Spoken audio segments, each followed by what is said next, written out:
Select two or more adjacent cells that you want to merge.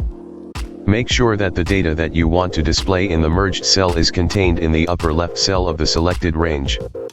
On the Home tab, in the Alignment group, click Merge and Center.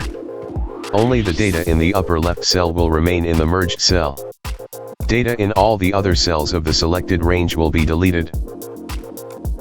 The cells will be merged in a row or column, and the cell contents will be centered in the merged cell.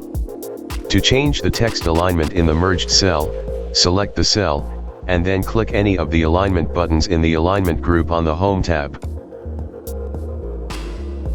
To merge cells without centering, select the cells, and click the arrow next to Merge and Center, and then click Merge across to merge multiple cell row vice. Or click Merge Cells to simply merge them without predefined alignment. If the Merge and Center button is unavailable, the selected cells might be in edit mode, or the cells might be inside an Excel table.